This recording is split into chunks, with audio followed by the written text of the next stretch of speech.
Good afternoon, everybody. Welcome to your Toolbox talk. We're going to run through the installation principles of concrete canvas for the remediation of a lined channel.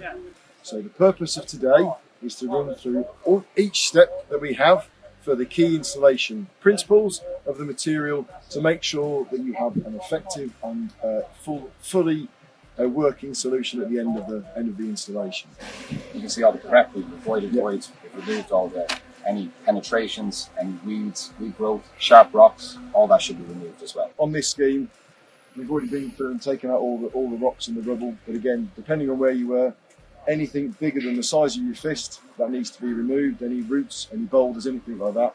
Small undulations, the material will cope with. Prevent any ingress. And so at the moment, obviously we have a line channel, it's an old remediated channel, this is what we're going to work on. And we've dug out our anchor trenches. So these anchor trenches are typically dug 6 to 8 inches away. And on this particular scheme, we're going to lay the material in a transverse layout into the anchor trenches, and we're going to peg those anchor trenches, the material into those anchor trenches at every metre. So on every overlap, we're going to have a peg into those. At the end of the scheme, when everything is fully hydrated, then all the material will then be pushed back over the top of those anchor trenches. Okay?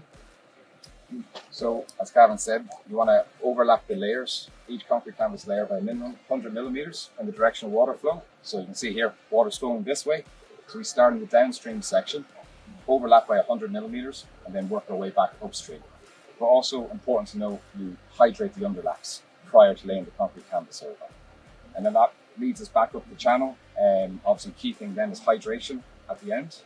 So we have a water bowser here. We use a hose. We cannot overhydrate the material, so we always recommend fully saturating the material at the end of the installation. We always want to hydrate the material in the anchor trench prior to backfilling with material. So that's really important as well. Yeah. So the next key installation principle that we're going to work on is we're going to look at securing the material together. Now obviously this is a remediation project, so we're going into this old concrete. So prior to the installation of the material, we've had a third-party organisation, a company called Hilti. They've come out and they've done a site survey of this concrete channel. They've then recommended the types of fixings, the ancillaries that we need to go into the channel. So we have those and we're going to install those. For a remediation project, that's done at a maximum of 500 centimetres, 30 to 50 mil from the machined edge of the material.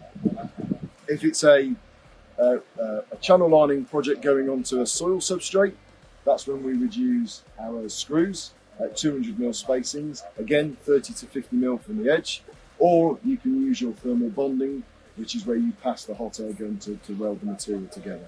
So depending on the application, depends on the way in which we would look to join the material together.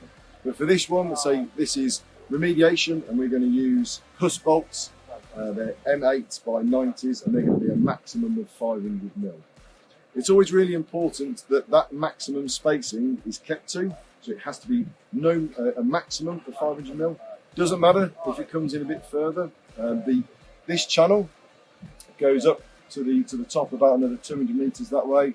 It carries on about another 400 or 500 metres that way, and the channel profile changes throughout. So where we are here, this is quite shallow. As we get further on, it changes again into a more trapezoidal shape. But it's critically important that those spacings are no more than 500 mil. Right, so it doesn't matter if they're 100 mil apart, if you've got to change the direction, but make sure it's never more than 500 mil apart. Okay? And then the final principle is full hydration. So you have to fully hydrate this material to get it to set.